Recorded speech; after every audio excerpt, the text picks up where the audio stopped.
Do you like wrestling trivia? Then check out the 5-Star Match Game, the Pro Wrestling Quiz Show. I'm Joe Gagney, and every episode, I grill 3 contestants with 5 rounds of power-packed wrestling trivia. We have over 30 evergreen episodes in the archives covering WWE, AEW, Japan, Mexico, and much, much, much, much more. Play along at home and check it out today.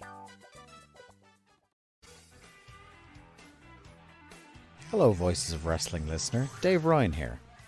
Have you ever wondered to yourself how many hidden gems are hidden away inside the last years of World Championship Wrestling? Have you ever asked yourself how many tenuous gags can be made about the name Mike Enos? And have you ever thought about what it sounds like for 2 Irishmen to interpret a very chaotic company through its B-show? The answers to all this and more are just a click away. Check out Days of Thunder every second Thursday on the Voices of Wrestling podcast network.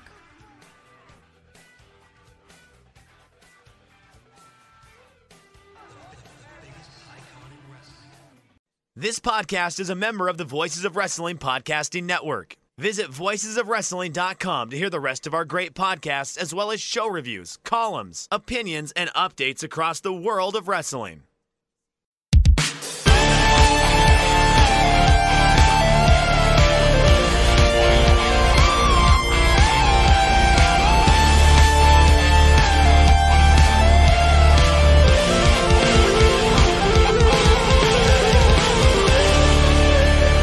Light the fuse, everybody. Welcome to another episode of The Good, the Bad, and the Hungee here on the Voices of Wrestling Podcasting Network. I am your host, Tyler Fornes, and with me, as always, are my 2 dogs, Odie and Eclair, and Fred Moreland. Fred, how are you? I'm doing all right. It's been a hell of a week. I am behind on everything, including the G1, which I know you have gone hard on. You want to talk about what you've seen and what you've liked? Yeah, absolutely. If you are a member of the Voice of Wrestling Discord, every night that I watch, I am putting my recommendations with star ratings in there. And what you'll notice is I'm not just recommending the great matches. I'm recommending matches that I think are worth your time. And how I've been doing this is looking at the why behind the matches. So Alex Coughlin versus Hiroki Goto from Night 8 only got a 3.5 stars from me. But I thought how they worked the match and how they built it, in considering Coughlin got his first win. Spoiler, I thought it was important to watch. And there was one match that I gave 3.25, and that was Toru Yano versus Zack Sabre Jr. from Night 4. Look, it's Yano. Your mileage is going to vary with him, but it was a very funny match. It was done a lot differently than some Yano matches. They took a new spin on it, and I am a Yano super fan. So that got me really good. And as far as a comedy match is concerned, it's like 4.5, but it's a comedy match. So just the level of work, and it takes it down a notch. It is not as good as the Yano Tetsuya Naito t-shirt match from, I think, the G1 in 2018. That made my match of the year list because that was just one of the funniest things I've ever seen in wrestling. Do you remember that match? I do, yeah, that was great. And I will also say Zack Sabre Jr. is a really underrated comedy wrestler. Like, I'm glad that's not his main thing, obviously, because it shouldn't be. He's too good at otherwise. But he is really capable of doing good comedy. And, he's pretty awesome. Yeah, there's a lot of really good in this tournament. I have not watched Night 3. I heard a lot of mixed reviews, and quite frankly, I just got behind, and I heard Night 4 was really good, so I just skipped it for now. I will not watch Night 6. Everybody said it stunk, and I'm just like, you know what? That's fine. But I will say the wrestlers of the tournament have been, like, relative to expectations, because I want to point this out, because otherwise it's Will Ospreay, and it's Will Ospreay with a bullet. Taichi and Yoshihashi have been the 2 most outstanding wrestlers relative to expectations. Taichi has shown himself, like, you could argue he's a top 15, top 20 worker in the world. He just gets it. He works incredibly hard. He's got all the charisma, and he's peaking things at the right time. And his match against Will Ospreay, I gave 4.75 plus. I almost went 5 on it. Joe Lanza of the Flagship podcast called it a perfect wrestling match based on how they were telling the story, the work. You couldn't change anything. It was just a phenomenal match. And Yoshihashi has shown incredible growth, and the crowd connection, especially since they did the 6-man title story and then Bishamon. He is really turned a corner and gone from a joke to I want to watch this guy wrestle every time he's in the ring. It's a really cool elevation for him. But the most important thing for this show is Eddie Kingston. Kingston is 2-2 so far in the tournament. He's got 4 points. His match against Tomohiro Ishii from night 8 a couple nights ago was one of the best of the tournament, and I gave it 4.5. Phenomenal match. They worked really hard. Ishii did this spot where he did a headbutt and he like dove at him, and then he sprung off the ropes and like speared him with his head. Just an incredible Ishii match, and Kingston was loving every second of it. His selling's been awesome. You can tell how much he loves wrestling in these buildings.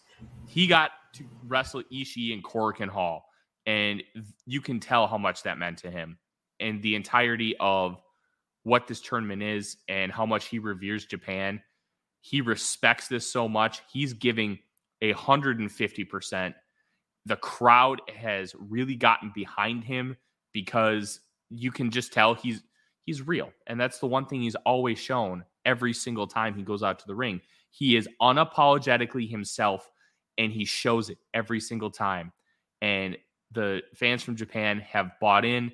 They see that he's real, he's not fake, and he genuinely loves and respects the business over there in Japan, how they work, the style, the culture of what Japanese pro wrestling is. And it's cool to see how he's integrated. There were a lot of people concerned about him in this G1 having like duds. He really hasn't had a true dud, but it could be coming. Very, very fun tournament so far. And it's not peaking as high as like 2018. 2018, 2013, like some of like those high-end G1s, you're getting some really good matches, but you're getting some average too. And I think the fact that there are 8 block matches per night is really hindering this a little bit from peaking super high. And there's nothing wrong with that. But I would recommend this tournament to everybody. It's a lot of fun. Awesome. I am hoping to get caught up on that starting next week, but I just have not got to it yet. I'm trying to keep my head afloat with work in AEW, and also trying to work in the King of Gate tournament for Dragon Gate, and I'm behind on that too. So not exactly killing it on that front, but I will say that if you're at all interested in Dragon Gate, I have 2 4.5 stars from King Gate for them. The Madoka Kakuta and Masaki Mochizuki match from the, I think it was the first night of the tournament on July 7th was awesome. And then Kota Minoura and Naruki Doi just had a fantastic match on July 9th, both of which are absolute must-sees. Now, if I remember correctly, Naruki Doi is half of Speed Muscle, right? I believe that is correct. I've only started watching Dragon Gate this year, so like, you know, when Joe on the flagship will like throw up his hands and talk about how it's not what it once was and everything. Like, I have no frame of reference for that because I have not watched Dragon Gate before. I was just like, for the past 5 years, I've been like, I should watch Dragon Gate, and then I didn't, and so I decided this year was going to be the year that I did that. You know, so I don't have the frame of reference of like it being fantastic in 2016 or whatever. But I mean, I can say that, you know, it's not perfect right now, but it's pretty damn good. So yeah, definitely some good stuff this year from them. I think Kakuta might be my standout for Dragon Gate for the year. Let me look at my numbers right now, but yeah, actually, I have Kakuta as close to my top 10 for the year, which is filled with a lot of the usual suspects, but I think he's having a fantastic year. And Yuki Yoshioka is not too terribly far behind. Yeah, I'm not going to lie. I'm really intrigued by the Shun Skywalker Diamante turn. And like they had was that last year or was that this year? It was that incredible tag match with Jackie Funky Kamei and Jason Lee. Oh, let me check my notes. It might have been last year. It might have been last year, but yeah, I think so. That match has stuck with me. It's amazing how they're not that big and they just look like absolute monsters. Yeah. Speaking of, I absolutely adore Big Boss Shimizu. I'm sure that like in another promotion he wouldn't look that big, but because of the size of most of the guys in this promotion, he just looks like Andre the Giant going out there, basically, and he's a damn good worker. And I think he could really be something for them. It's kind of surprising that he hasn't got a big push yet, but I mean, he's a total dude, so. Yeah, and of course, absolutely. Don Fuji. Don Fuji's just fun. This is the year I've learned about Don Fuji, and Don Fuji rules. So. He's just a gem. Yeah. And I love wrestlers like that. And he might be my favorite old wrestler at this point in time. All respect to like every other old wrestler, but I don't think anybody's going to become more of a favorite old wrestler for me than Yuji Nagata. I love Yuji Nagata. Don Fuji definitely has like the Dragon Gate twist on Yuji Nagata vibes, though. Oh yeah, I can totally see that. And unless you're like going like Sting, which I get because Sting just does the craziest shit he can think of, whatever possible. But yeah, it's Fuji's a really consistent worker at this age, which is pretty impressive. Yeah, that sounds about right.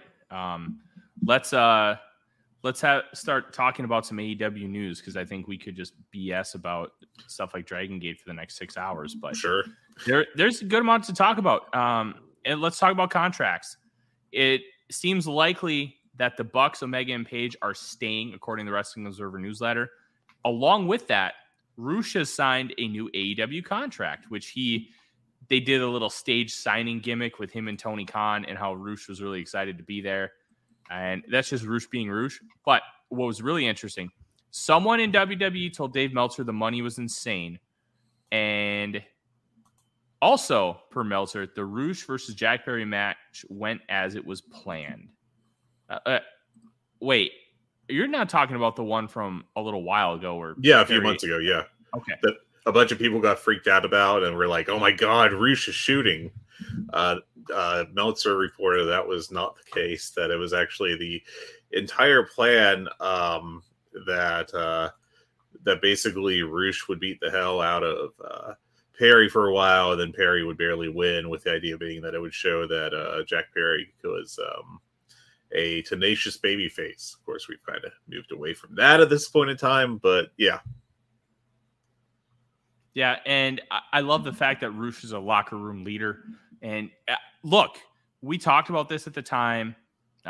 We weren't doing the show when Rush came into the company yet. We just hit our 50th episode last week and didn't say anything because we're brain very good. Yeah, very good podcasting. But let's have a conversation here, because Rush had been known to pull a lot of politics, and he almost didn't show AAA for Triple Mania. It's one of those deals where, like, Rush didn't want to lose, and he could play politics in Mexico, and Mexico is an incredibly different beast than American wrestling. It just is. And it's businesses conducted slightly different, and you can get away with some of that stuff, especially when you're a star like Rush, who could sell out Arena Mexico by himself. He has been, to our knowledge, nothing but a good soldier, nothing but a team player. Model citizen, locker room leader, Rush. And it sounds like a meme, but that's how every report has come out. He's done clean jobs in the middle of the ring. He has been the guy. And I think that's really important in why he ended up getting this contract. Yeah. It's a net positive, because Rush is a great addition to your wrestling company, and how you want to continue to build upon the idea of having a lot of luchadors. Tony Khan's starting to build up a nice treasure trove of really talented individuals from Mexico. Obviously, the Lucha Brothers were there from day one. Now you have Commander. El Hijo del Vikingo, if he's not signed to a contract, I would assume that's coming.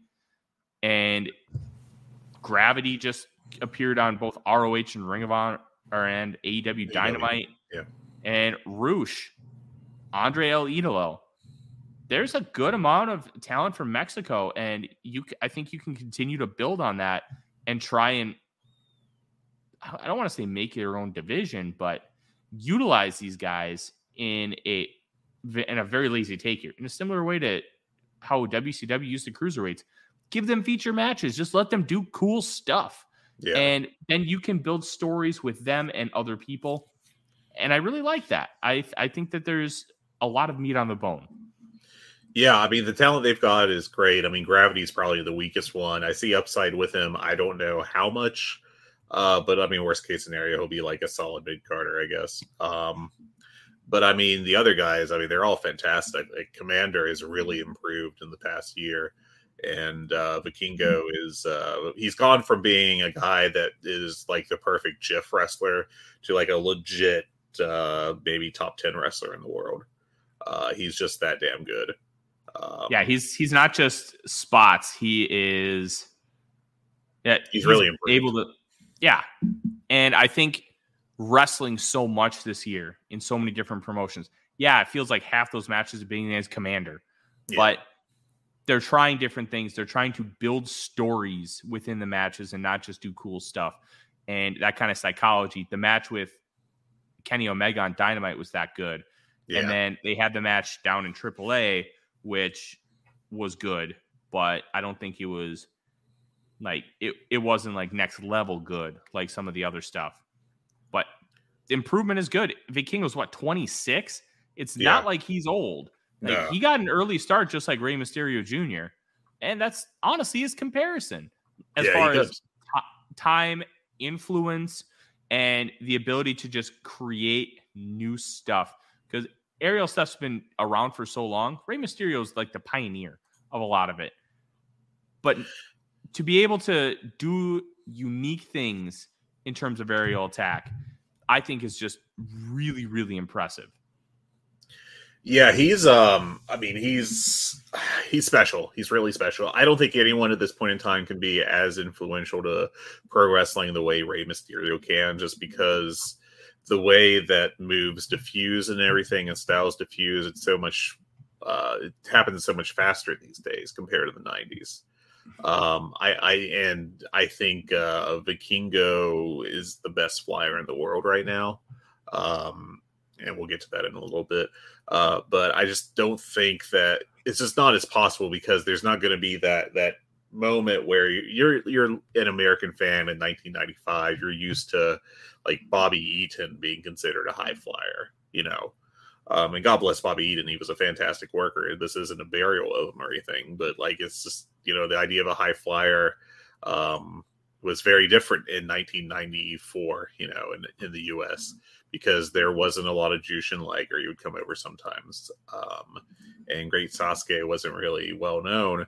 So like, if you're just a mainstream, you know, like I watch WWF and WCW guy at that point in time, you know, like you'd be told that like Brian Pillman was the high flyer guy, you know, and it's just very different. And then Rey Mysterio comes in to WCW in 1996, and it's like, I don't know, it was an amazing moment, like the first time you watched him, because, you know, you see this absolutely tiny guy come out, and then he just does the craziest shit you've ever seen. And it's completely different from everything else that was on TV at that point in time, as I age myself tremendously. But it's the truth. It was just it was awe-inspiring. And I don't think that you can really reproduce that today, just because of the level of high flyers that are already easily accessible prior to Vikingo. So it's not that kind of sea change moment with him, but he's as good of a high flyer as anyone, and I could be talked into believing he may not necessarily be better than Rey Fenix right now, but he's definitely having a better year than Rey Fenix, because, you know, Rey Fenix spent half the year in the Ring of Honor hinterlands. Yeah, and it's good to cycle people in and out, like kind of talking about Phoenix. They're back on TV. Death Triangle is reunited. And we're going to talk about the fact that they're about to go full on feud with the Blackpool Combat Club, which I think is really awesome. I'm very excited to kind of talk about that. But we have some more news that we need to get to here, Fred. And let's talk about Blood and Guts. We discussed Kota Ibushi last week and how he kind of, some people said he looked different. Washed.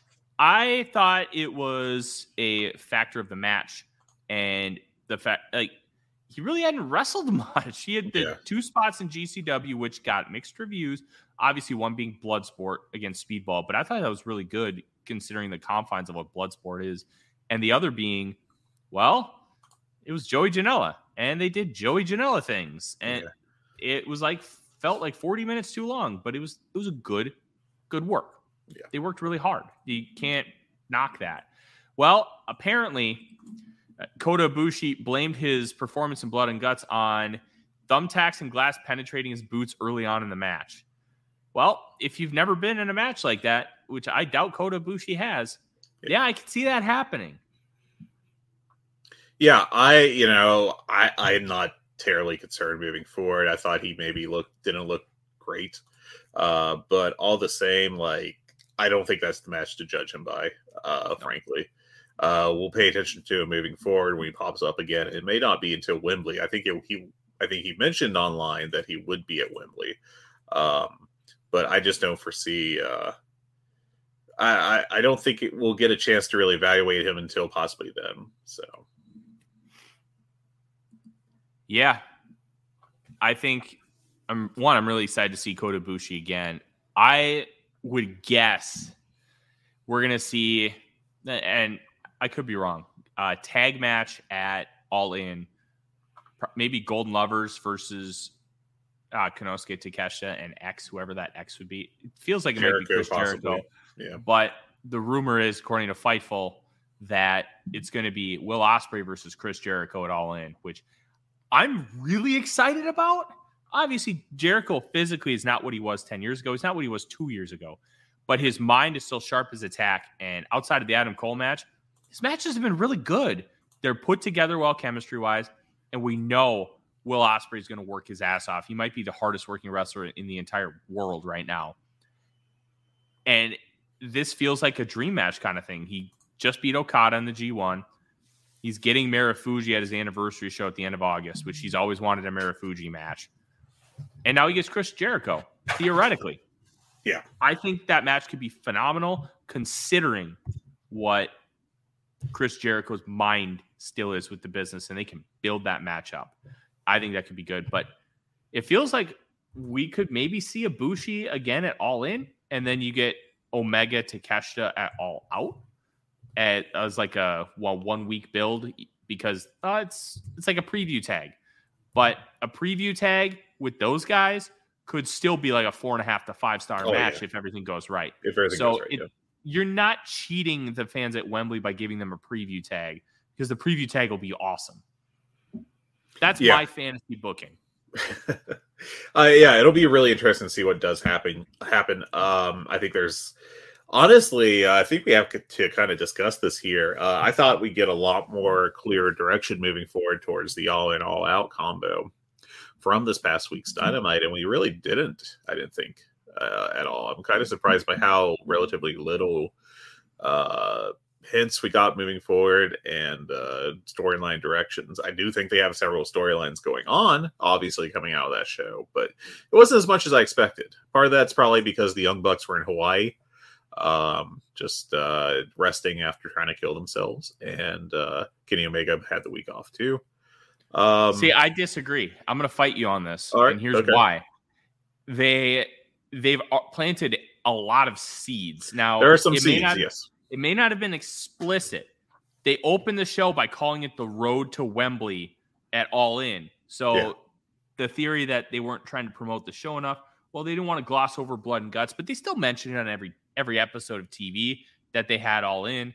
According to the Wrestling Observer newsletter, they have distributed 76,929 tickets, around approximately 70,400 paid, and that's a near $9 million gate at this point. And we only have one official match, and that's Luchasaurus versus Darby Allin for the TNT title. And that's for Chicago, isn't it? I thought it was All In. I thought it was All Out. Google that quick. I think it's All In. In. Sure, I'm on it. Tippy tap. Because, like, they planted so many seeds, and we're going to talk about Death Triangle and the Blackpool Combat Club. Now you have Swerve Strickland and AR Fox reuniting like it's Lucha Underground, which I think is a nice little touch, considering you had... that is official for All Out. Oh, I was wrong. Wow. Kill me. So, you know what could be cool? You get Nick Wayne and Darby Allin versus Luchasaurus and Christian. That could be a fun match. I'm looking at, like, what was it? Swerve Strickland was Killshot. Mm-hmm. Was AR Fox just AR Fox? No, it was Dante Fox in Lucha Underground. Yeah. So, if you've never seen their version of the 3 Stages of Hell, high recommend you seek that out. It's on YouTube. It's phenomenal. It's story-laced. It's bloody and gory. It's everything about culminating a blood feud all wrapped into one. Cannot recommend enough. But they reunited on this show. And MJF told Adam Cole he'd give him another title shot. Yeah. Like, they told us a bunch of what's going to happen on these 2 shows, but we don't have anything explicit yet. And I think that's fine, considering we're 4 weeks out from the pay-per-view, and they still have 4 collisions, 3 dynamites, and 4 rampages left to be able to get everything out and to really formulate these cards in the public eye. I have no issue, especially, because you've already distributed your 77,000 tickets for Wembley. You don't have to build a card immediately. Tony likes these slow builds where you do a couple here, a couple there. I would guess we're going to have something announced on a Collision, especially if MJF and Adam Cole end up beating FTR for the titles. That rematch probably happening at Wembley. Then I'd guess MJF versus Adam Cole at All Out. Like, we're going to get this soul rolled like every other AEW pay-per-view. Sure, yeah. And I really have no issue with how they've gone about this. They sold the Mega Gate already. Yeah. Now, they did not want to usurp Blood and Guts. That got a really good rating. They packed nearly 10,000 people into TD Garden Arena in Boston. But we're also looking at a company it feels like they're down year over year. They're actually up in attendance year over year in terms of Dynamite. Because Collision we're going to have to judge that separately because sure, yeah, you're now adding a full-on extra show every single week. That's going to skew your overall attendance numbers year over year. But just Dynamite's up a little bit year over year, even though it feels like they're down. And here's the thing. You're going to get fluctuations with attendance. You're going to get stuff that's super hot. And you're going to get stuff it's good, but it's not moving as much business. And this is just a period in the company where things aren't super, super mega red hot right now. And that's okay. Yeah. They're still doing good business. Warner's asking them for more television time. That should tell you how well they're doing on the business side of things. Yeah. And I mean, I think it's pretty obvious that they're going to be profitable as soon as they sign their next deal with Turner, which it seems pretty presumptuous that it's going to be Turner, or pretty likely, I guess I should say. But I think that's definitely going to happen, and they'll get enough of a rights increase where AEW will actually be a profitable company because they have been running at a loss since the creation because it's startup costs and all that. It's part of the deal. But I think I listened to. I actually sat down and listened to Brandon Thurston and Eric Bischoff, which is an interesting combination.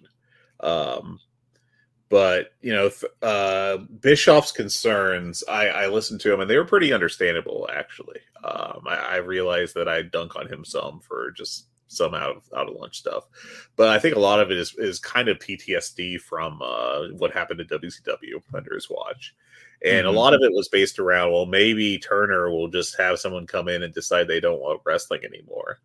And I mean, they've already had changes in leadership since the launch of AEW, and they've been consistent in their support for AEW, and it's pretty apparent just how much AEW means to them as a network in terms of programming. They keep asking for more. So I think that AEW has a very solid future. I think it's fair to be critical of the lack of growth over the past year, but I mean, also they've plateaued as one of the, as having 2 of the top 10 TV shows on cable each week. So that's the thing, though. You just pointed out right there. If they're not growing much year over year as far as the ratings, but they're still consistently number 1 or number 2 every single week on television. And what they care, what Turner cares about, sorry to cut you off, and what Turner cares about is those nightly rankings. Yeah, if you're ranking number 1 or number 2, but overall everything is down, that's more on the consumer than it is on the program itself, because less people are watching TV. Yeah, TV's changed so much in the past decade, 2 decades, Do you know what I do when I watch TV? So I've got all kinds of apps and gimmicks and stuff, and I've got this really cool thing that helps me do my job as far as college football. But outside of that, I've been binging seasons of Big Brother. Like, I've been watching them on Paramount Plus. I can do like about a season a week because of what my job is, and I just sit on my couch and I work and I have it on in the background. Like, that's TV watching nowadays. People aren't going to like ABC or CBS and watching these daytime talk shows. Nightly television isn't nearly as popular, especially with this demographic, as it was 15 years ago. I used to love watching like the OC on Fox, the teen soap opera. I was 14. I loved that show. I watched it every single week. Then my dad saw 2 girls making out, and he almost made me turn it off. That was one of the funniest conversations I've ever had with my dad. And he that was how TV was consumed then. Now everybody's got multiple streaming services. Not to mention, you could be having your cable TV as a streaming service, Hulu TV, YouTube TV. I've got Fubo through my work with USA Today. That's how people are consuming television now. So you can't just go by off Nielsen ratings for every ounce of what's happening. Some of these streaming apps are included. Some of them aren't. I watch Dynamite through the TBS app because my Fubo doesn't have it, and I don't want to pay for a subscription. So I use my parents' Dish Network login to watch it. Those numbers aren't exactly counted either, to my knowledge. There's a lot of ifs, ands, or buts, but all the collective data, Turner's obviously very happy with it, and it's a completely different market from what it was in the 90s when everybody was watching TV. Yeah. And it's changed so inherently much. You can only compare it based off of last year, but then you have to contextualize with what's going on in the market right now, because you're not getting a lot of shows that have 0.4s. The ones that are getting 0.4s and above are live sporting events. Now, wrestling is a sporting event, but it's a niche. Yeah. And NFL games do like 2s and 3s and 4s, and like Thanksgiving games will do like 10s in the Super Bowl. In the demo. Yeah, the Super Bowl, the demo will be like 25 because they're doing 100 million people watching that game. Yeah. But you have to contextualize it versus what the whole market is doing as far as TV. And AEW is doing pretty damn well in every single time slot that they're in. It's not like WCW Nitro where you got 5.3 million viewers. You were number 1 on the night. Like, you're not getting anybody watching 5.3 million, of which is just one show. That's just outside of like, I don't know, NFL, the biggest NBA games, college football, maybe like the Oscars and stuff like that. Like, not much breaks 5 million these days. The biggest NFL games, regular season and postseason, non-Super Bowl, do between 30 and 50 million. Regular season, they peak around 30, 35. Yeah. But that's like a mega regular season game, like Patrick Mahomes versus Tom Brady. Yeah. That was doing those kind of mega numbers. Like if Aaron Rodgers played the Packers, that would... I actually don't know if that game can happen unless it's the Super Bowl the next couple years because of how the Jets and Packers literally just played last year. Yeah. That stuff matters. Right. But yeah, it's just very different. So let me ask you this. Would you recommend giving that a listen? Is it worth your time to seek out? That one episode I thought was pretty interesting because I think Brandon Thurston's awesome. I think it's a fair discussion of what AEW is. If you're like an AEW sicko who thinks the company can't do anything wrong, which, we're pro AEW. We like the promotion and we like what it does for the most part. But I think that we're also capable of pointing out the flaws of the promotion and the shortcomings. And I'm going to be pointing out some of this later when we get to the shows this week. But as long as you can you won't freak out, I don't think Thurston says anything overly negative about the promotion, but is realistic about what's going on with it. Bischoff does not like AEW. But he, in this episode, I can't speak to other ones because, it's not really something I'm terribly interested in. Relitigating the Monday Night Wars for the 5 millionth time. But in this episode, he's fair in his criticism. I have to actually say, I think he's misinformed on some of it, but I think it's not like, the Jim Cornette clips that get passed around where it's just screaming about how the promotion is, outlaw mud show bullshit. It's actually grounded in concerns, and some of them are realistic and some of them, aren't. But I mean, even the unrealistic ones, I think, come from a viable place. So yeah, A+ list on that because of Thurston. And I think he did a fantastic job on there. Yeah, Thurston's tremendous. And his view on wrestling is, obviously, if you don't know Brandon Thurston, host of WrestleNomics, he's a professional wrestler. So he looks at things from such an analytical point of view. I think his voice is so necessary in wrestling media because of how he looks at it, and he lets the data tell you most of it, and then intertwines okay, well, how are they building this? How are they losing their viewers? And then goes off into analysis versus people who just kind of watch the product and talk about it. It's so data driven that a voice like that is so important, and he's tremendous.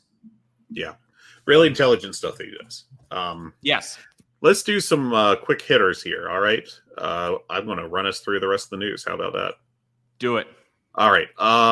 Today's Wrestling Observer newsletter reported that there are about 76,929 tickets out for All In. About 70,400 are paid, and the gate is around $9 million, which is just tremendously successful. Fred, I already mentioned that. Well, we're mentioning it again. Death Before Dishonor digital buys were down from the last show. He doesn't have TV numbers yet. He expects them next week.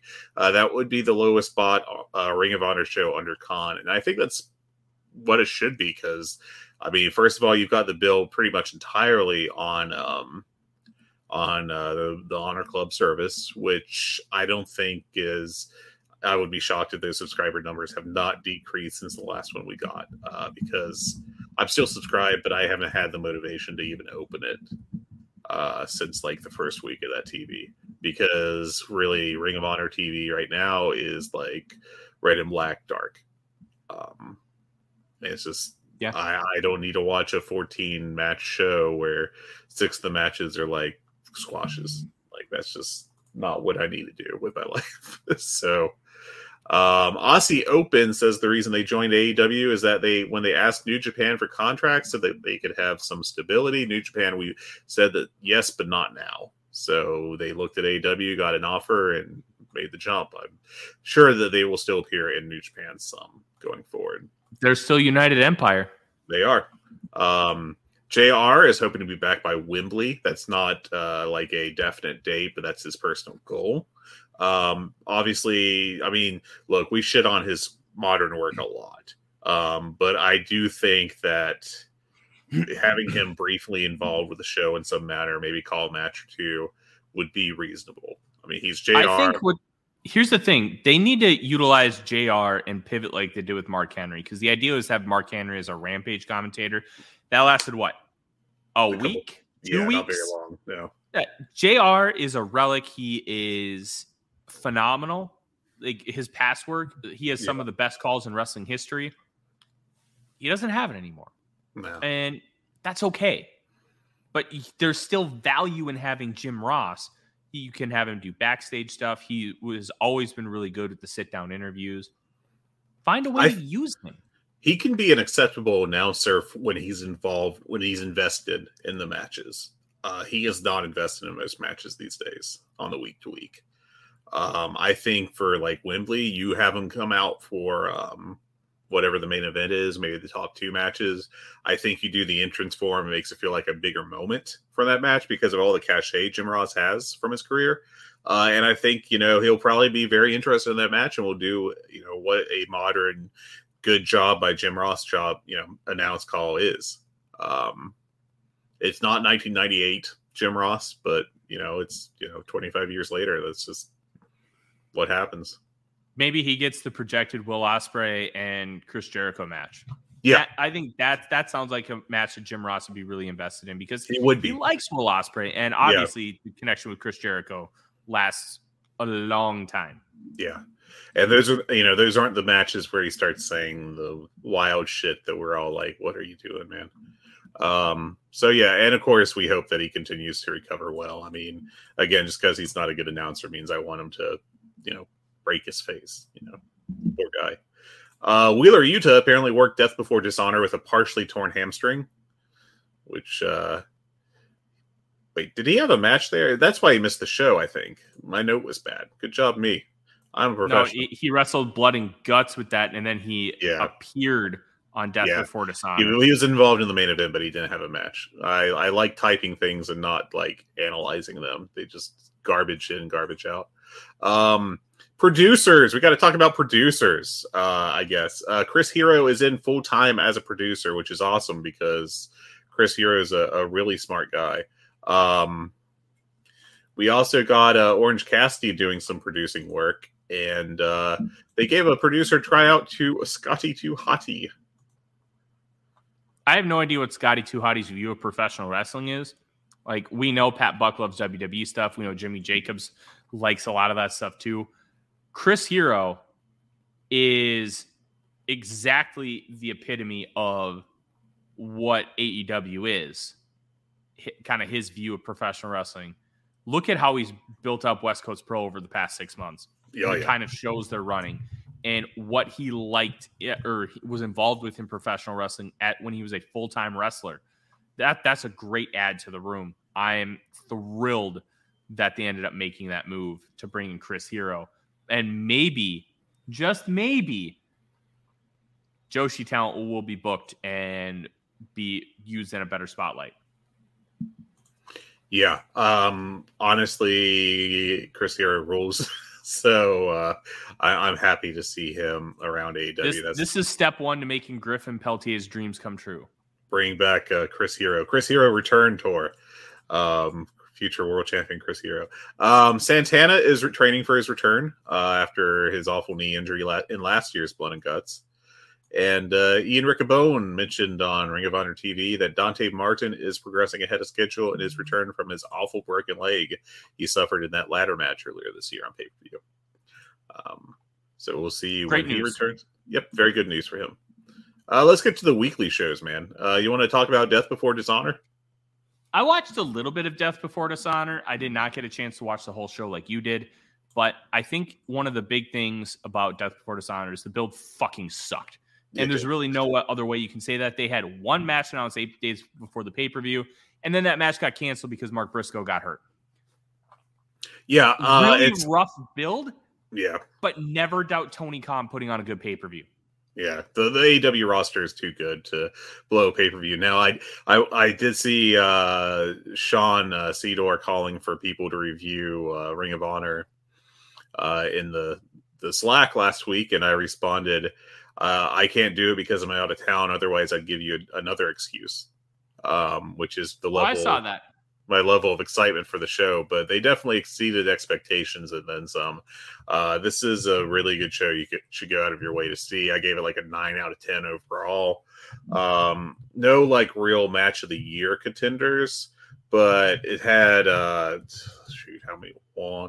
It had 3 4.5 star matches for me. And like any show that has that many is doing a damn good job.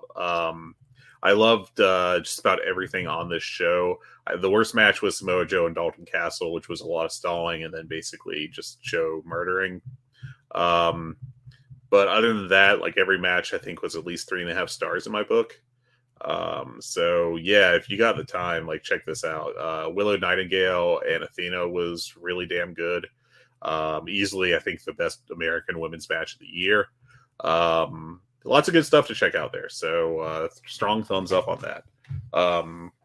One match that I heard was really good that I'm going to seek out other than the top two was the Fight Without Honor between Dark Order and The Righteous and Stu Grayson. Heard that match was awesome.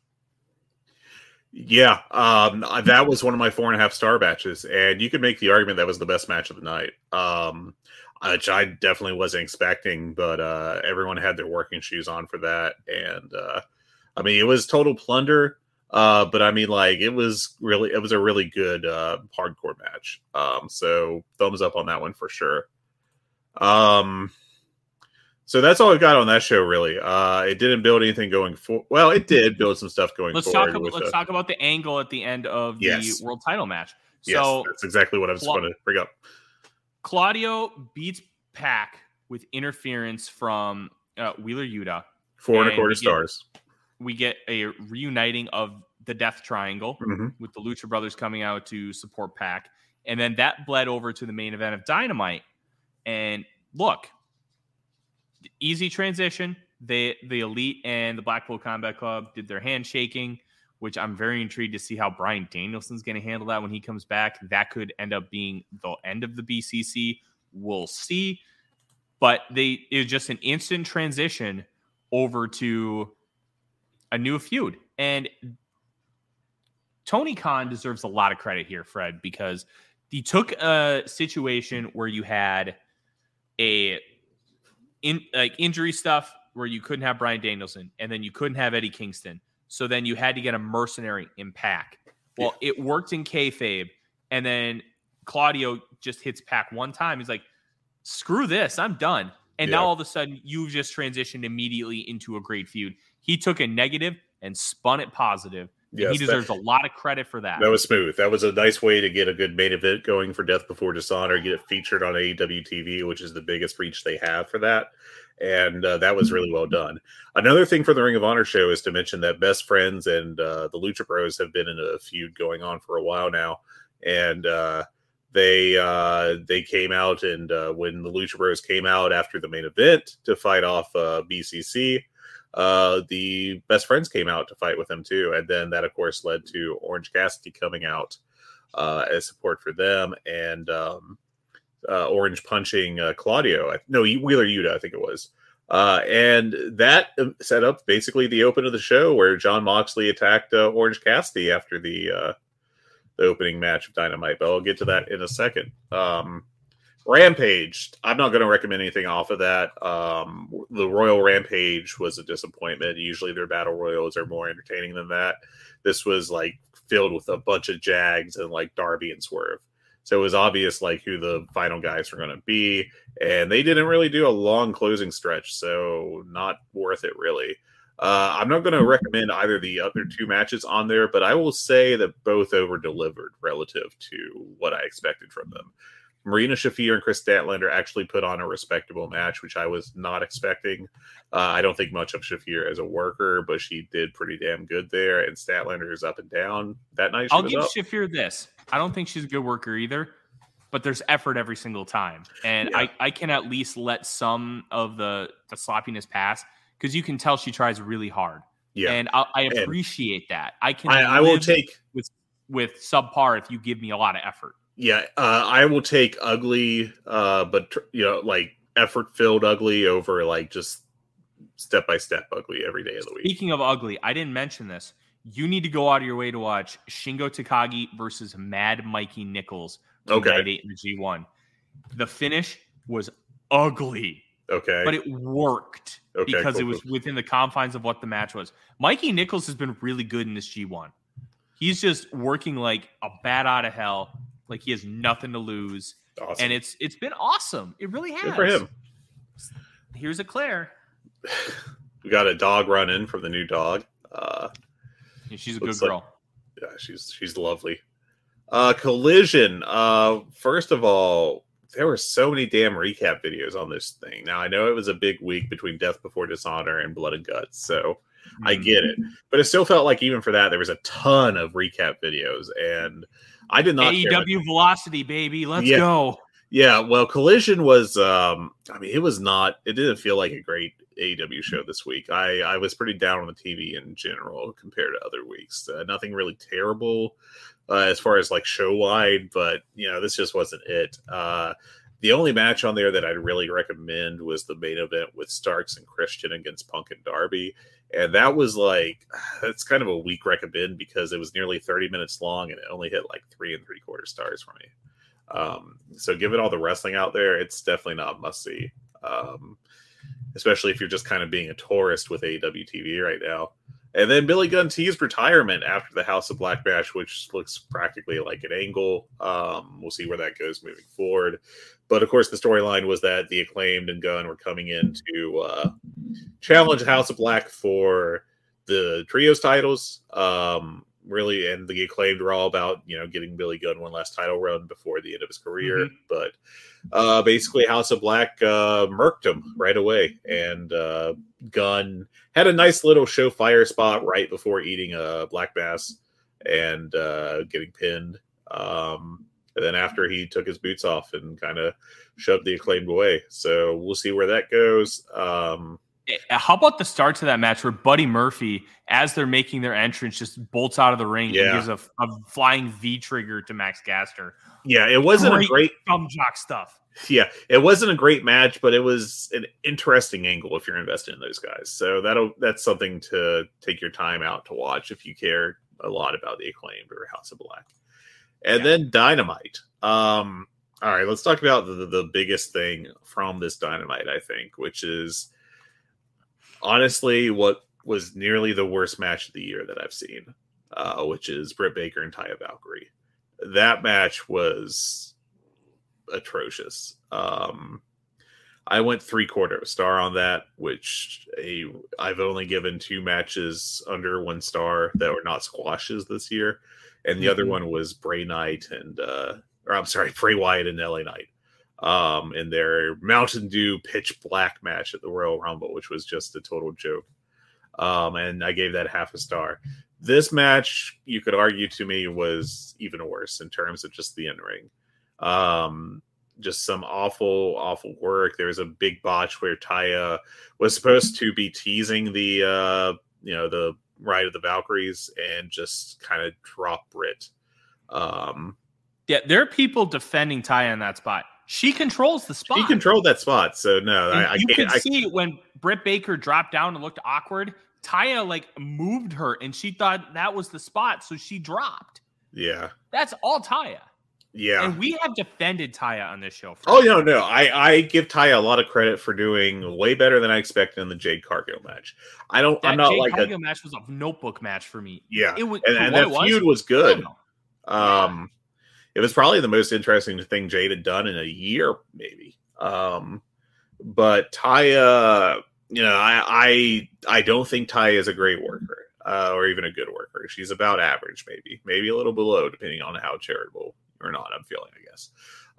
But I will say that up to this point in AEW, her work has been, better, way better than this. And Britt Baker, you have said before that she's tofu, that she just takes on the qualities of whoever she's facing and the circumstances of that match. She can have good matches, but she has to be in the right circumstance. And this was absolutely not the right circumstance for Britt Baker to have a good match. This is probably not what you would expect from them. I don't think that you're, writing down on your booking sheet Britt Baker, Taya Valkyrie, and then just planning on it being a worst match of the year contender. But I mean, that's a possibility when these two get together, and that's what we got. So this was just sloppy and bad. Taya did some running spots that looked atrocious. And And then for Max Comedy, immediately after the finish of the match, immediately, and this is like a WCW level moment to me. Like when you do the LOL WCW stuff, this is right up there. Right after the match, when Britt gets the submission win, they cut to a crowd shot which zooms in on one sign in particular. And why they decided to zoom in on this sign at all, I can't fathom. But that sign said, "Book the women's division better." I don't know what the hell is going on in that production truck where like anyone thought that was a great idea. Unless that was like a double-sided sign and it just got flipped around at the exact right moment. But I didn't see any motion like that with the sign. I can't fathom being like, yes, let's put that on TV. I'm going to hold off on burying it because we've talked a lot about Tony Khan in this women's division and how he hasn't really put a lot of quote unquote effort into it. And you can kind of take that however you want, what you believe effort to be, because at the end of the day, this women's division isn't very strong. And there's a lot of nuance that we just don't know behind the scenes, like how available are some of these women. And like, it's major injury concerns for sure. Yeah. All the outcasts probably just had the night off. Like there's so much nuance to it. Now, should the women's division be booked stronger and better? I don't think you're going to get anybody that says no. It could absolutely be booked better, and they could be utilized more considering how many hours of television there currently are in AEW per week. That's 5 hours of TV. You can do more with these women, but it's a more complicated issue than that. It's the lack of development with international talent when the idea was to really make this like a Joshi heavy women's division because of how tremendous those women are as wrestlers. Yeah. They didn't catch on early. They didn't really put a lot of behind anybody other than Riho and Hikaru Shida when they probably should have pushed Yuka Sakazaki a lot more considering how talented she is. You have Hayashi Shida, who was only on Ring of Honor television, and she didn't even get an entrance video. She was just in the ring. She was in the top 10 match of the year last year with Shuri. That 30-minute draw that they ended up extending longer, and then the ref just called it as a draw. That was phenomenal. It was great. If you haven't watched that match, please go seek it out. I believe it was mid-June of that. No, it wasn't last year. It would have been 2 years ago because I watched it in my old apartment, 2021. Phenomenal match. But the women that they bring over, they're not, and it's politics too. Maybe they're only in for a one shot, but you got to treat them better. You have to like make them feel like a big deal, especially if they're going to lose. Like that's important. Yeah. And it felt like that they gave up on the Joshi experiment like real fucking fast too. Well, part of that's pandemic. Sure, yeah, the pandemic, but like once the pandemic resumed or ended, essentially, relative to like the total shutdown stuff, there was absolutely no interest in resuming that from AEW management. There's a lot of reasons why the women's division could be booked better. There's a lot of reasons why it's currently not. It's a very complex issue that has no real answer other than I think the addition of someone like Chris Hero could make a massive difference with how this women's division is because of how he's booked the women at West Coast Pro. And he understands a lot of talent in the women's division. And I think that could be a massive influx and it could be really good. But I will say, very rarely has the top booked women's program been booked poorly. It's been booked pretty well. Yeah. Like the women that are given time are given good things to do. And I think that can't be lost in translation either. There's a lot of angles you can pursue with this. But at the end of the day, we need more continuity and consistency with the women's division. And I'm hopeful that the addition of somebody like Chris Hero with his experience can help with that. Yeah. But I mean, first of all, I just want to focus just on showing the sign in the first place, like just how wild that is. Because, I mean, imagine that, like, you know, after that half-hour Bloodline segment on SmackDown a couple weeks ago, they cut directly to a sign that said this has been the same shit for a year or something. And just zoomed in on that. Like, it's just completely self-defeating and bizarre. And I just can't Yeah, I can't fathom it, to be honest. But yeah, I mean, it has not been a strong month for the women's division. I think there's a lot of exterior factors at play there. Two of their top women have been out with injuries. Thunder Rosa has been out for a long time now. And of course, Jamie Hayter has her issue. It's just not a great spot right now. Moving on to the next subject, I wanted to ask you about. I want to bring this up because I forgot to mention this within the context of it. Because of how the women's division's been booked, and Tony Khan is as online as anybody when it comes to understanding the pulse of his fan base. Very curious to see if they intentionally had that in the camera shot to build to something long term.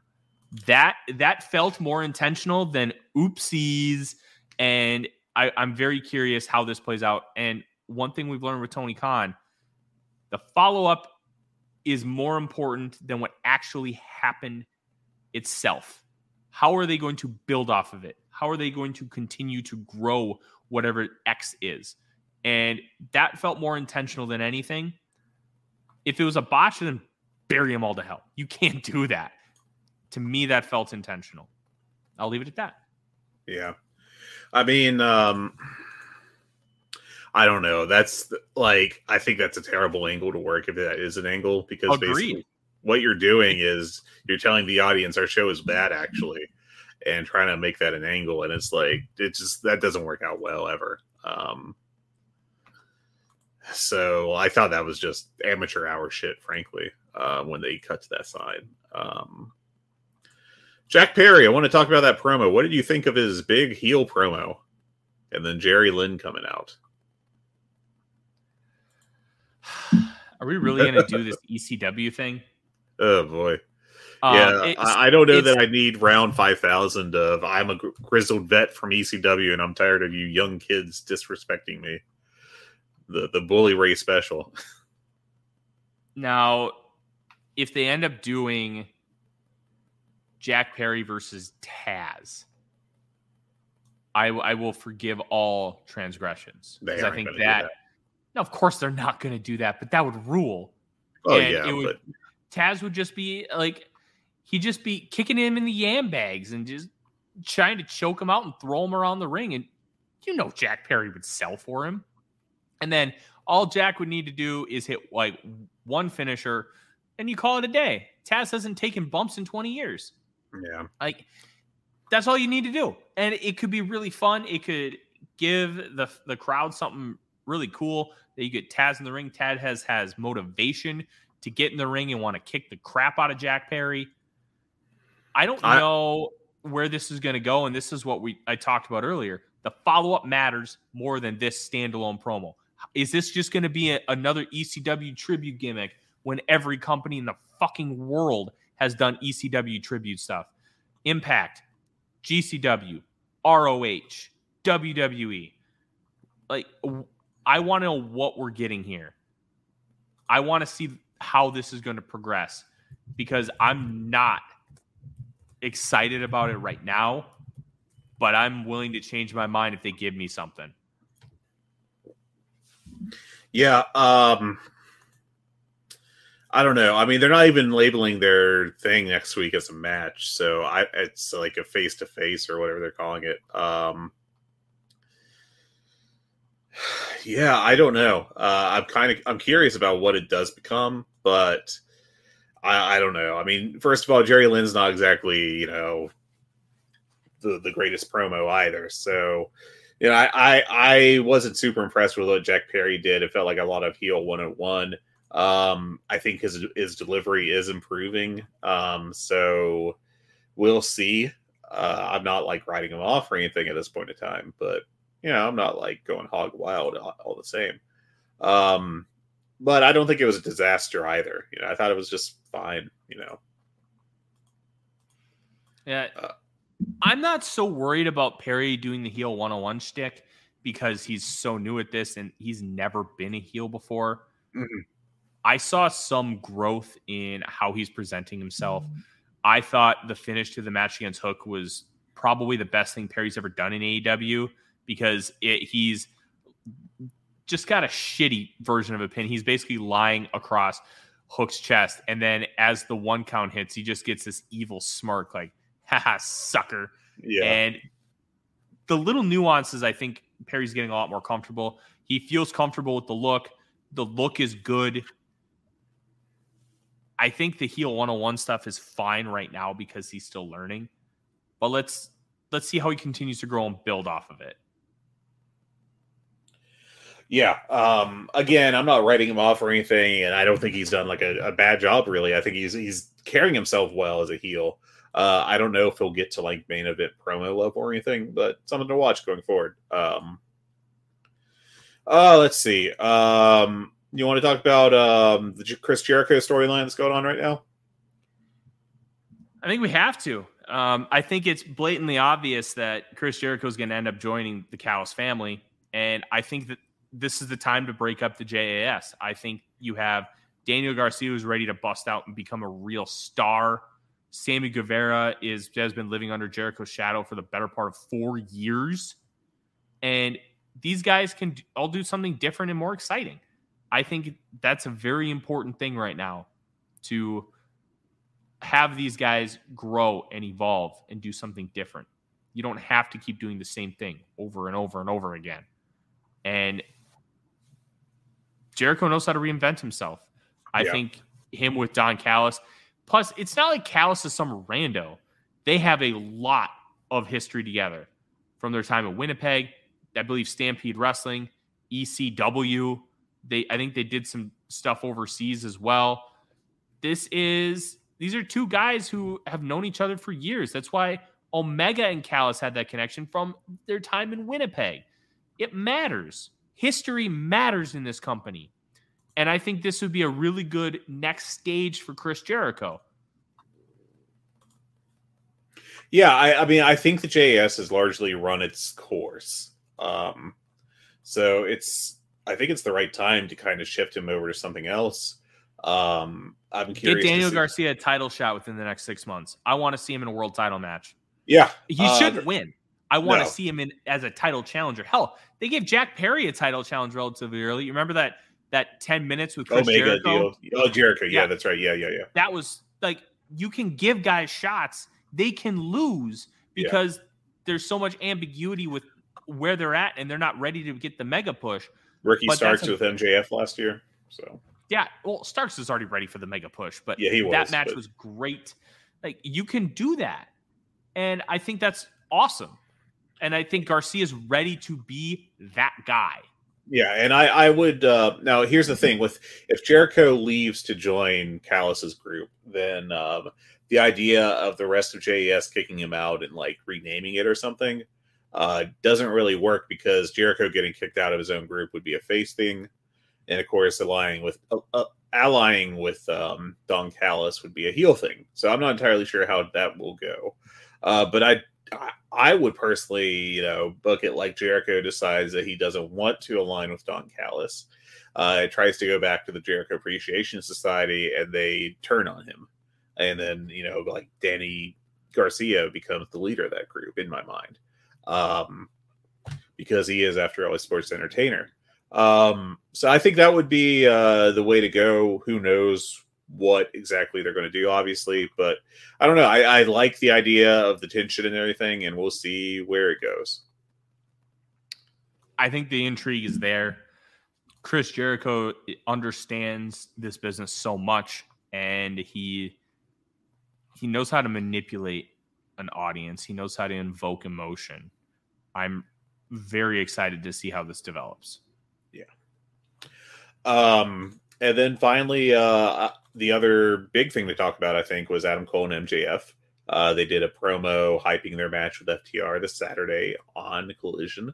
And in it, MJF promised Adam Cole a future World Championship match. So in a total babyface move, they've got to be, if they turn MJF heel after this, I think at this point it's approaching malpractice. I think they have to keep him babyface, and I honestly think the right way to go is to have Adam Cole turn on MJF. I think they need to. We talked about it last week. It's time to make MJF a babyface. He's so over. Look, he's phenomenal as a heel. But Adam Cole's not a great babyface. His name is fun to chant, but he's incredibly more interesting as a heel. Yes. It's time. And then you can take the belt off of a babyface MJF and tear him down to the studs and rebuild him and let him go back after that world title and win it in a couple years. I think that story has a lot of merit to it. And it would be really interesting to see him do and take that path. Yeah. I'm not saying this is definitely going to happen. I'm saying it's a possibility. Mm-hmm. I could see MJF in 1 year's time being the biggest babyface in professional wrestling. Absolutely. Here's what I think they should do. When Ben K lost the Open the Dream Gate title after his first and maybe only run with it.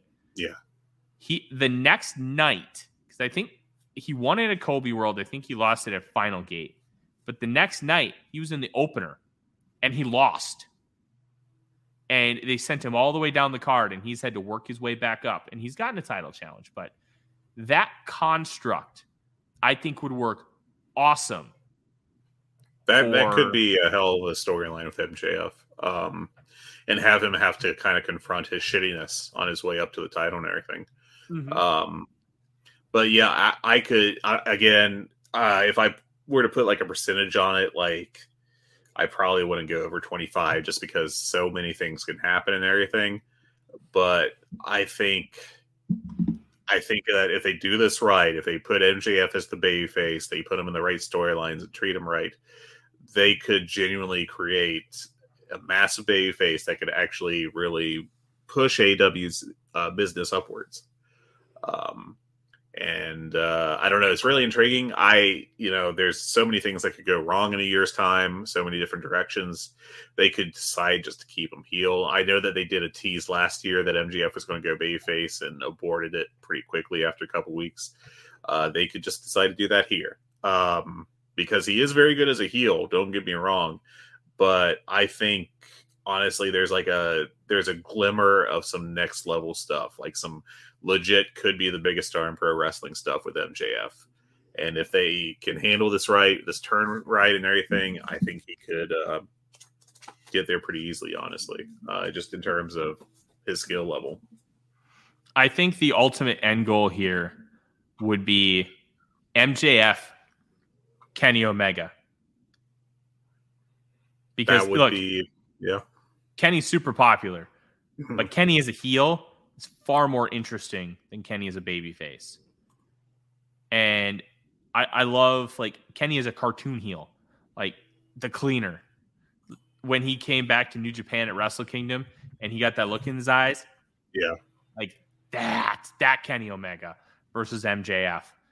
That's arguably the biggest match AEW has, and they have never spent any time in a ring together. Not a second. Yeah.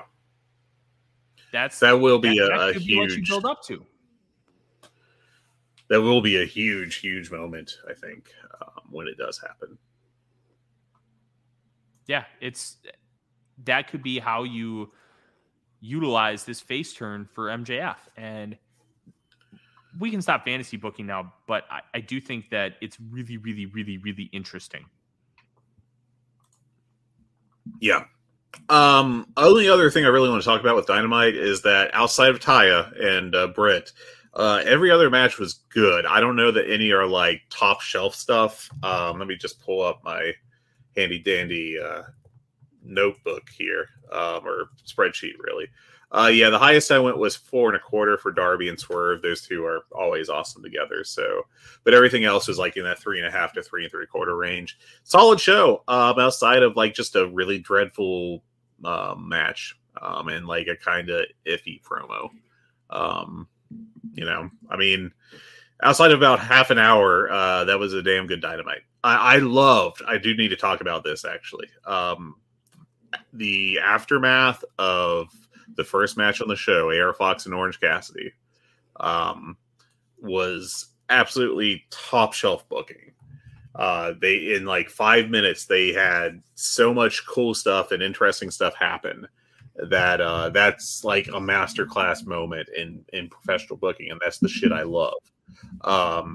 So basically, after the match, they had the Fox Orange Cassidy match was really solid. It was like 3 3/4. It was a good match, and Orange Cassidy wins with the mousetrap in a really nice finishing sequence where they traded a bunch of moves. They callbacks to prior spots in the match.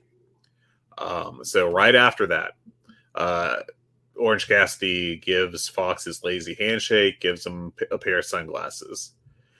Cassidy turns away. AR Fox breaks the sunglasses and then cheap shots Orange Cassidy, and then immediately goes out of the ring and acts, like extremely upset with himself about doing it. Darby Allin comes running down the ramp and just starts screaming at AR Fox about how, you've embarrassed me. This is really embarrassing. I asked for this spot for you, and you did this. And so Darby's just super pissed at him. And then Moxley comes out of the crowd and then just murders Orange Cassidy in the ring. They advanced, 2-3 storylines right there, with really good stuff, and set up AR Fox's turn later that show. And what's funny is at the start of that match, I said, I like AR Fox a lot as a worker. I can't see him ever being more than a mid-carder in this company. Basically, I could see him being Tony Nese, like a babyface version of Tony Nese, a jobber to the stars who is very solid in the ring and just never does anything else. Maybe gets a little more play in Ring of Honor. And then this cool as hell night for AR Fox happens, which is awesome for him. Obviously, he's going to be a lackey to Swerve Strickland, so he won't be the featured part of that group or anything. But I love this. AR Fox getting a bigger role in AEW is awesome for him and awesome for the company. And this was cool. This was just, I love that. I thought that was like one of the absolute coolest things AEW has done all year. It was great. It was great. And as I mentioned earlier, Killshot Dante Fox, there's history there too. And wrestling canon is AEW canon. Nothing goes unnoticed. I like what they're doing with Darby Allin right now. Sting is still there, but they're trying to get him involved in stuff without Sting. They have him with Nick Wayne, obviously the son of Buddy Wayne, who trained Darby Allin. That's going to be a crazy-ass trio at some point in the near future. I hadn't really thought about that, at any, real consequence. But, Nick Wayne, Darby Allin, and Sting is some absolute, Fire Pro randomizer stuff, and I love it. Yeah. Tremendous. And you obviously have the stuff with Darby and Swerve Strickland. They've been feuding for a long time. I believe they started feuding in Defy, which is up in the Northwest. Did someone Evolve, right, too, I think? Mm-hmm. The AR Fox thing. We make fun of people for you need a video package to get this. But sometimes a quick video package tells you all the context. And the video packages they've done with Darby over the last few weeks to build up Nick Wayne and now to explain the AR Fox stuff, it's not, these video packages aren't treating you like you're dumb. They're just, it's a quick, informative bit, and the production is tremendous. This is just great pro wrestling 101. Yeah. I love this so much. Before we finish up the show, I do want to run through a little preview of a mid-year, and we're using that loosely since it's now the end of July. I know how calendars work, but you want to do a mid-year preview of the Wrestling Observer Awards? Yeah, let's run through some stuff. Cool. So let's start with the category A's, which are kind of the biggest deal. We're going to skip MMA because I don't care about that shit. So, of course, the big one is basically the MVP award, Lou Thesz and Ric Flair. Last year's winner was Jon Moxley. Someone associated with AEW has won it every year since 2019. Chris Jericho, Moxley, Omega, and then Moxley. What are your thoughts on this year's candidates? So the Lou Thesz Ric Flair is just in-ring work, right? No, that's most outstanding. Thesz and Flair is everything. In-ring, it's presence, angle is important to the company, all the stuff. It's Roman Reigns, right? It feels like his hits to lose. I think at this point, we make fun of the bloodline stuff because they've basically been drawn out for 3 years. But you cannot deny that it's over with the fan base and it's doing numbers. They're selling buildings out. They're doing tremendous television ratings year over year. It's a massive success at this point. Now, it's an accidental success because of how they got to this point, but it's a success nonetheless. And the Roman Reigns matches have been good. This is arguably the best stretch of wrestling that Roman Reigns has had in his career. Are the matches stylistically for us? Not always. The mid-match theatrics, not for me. But the quality of the in-ring work is the best that we've ever seen from Roman. And I give him a lot of credit for that. I really think it's his to lose, especially when you talk about the drawing. WWE was in the shits. Roman Reigns wasn't even a good draw.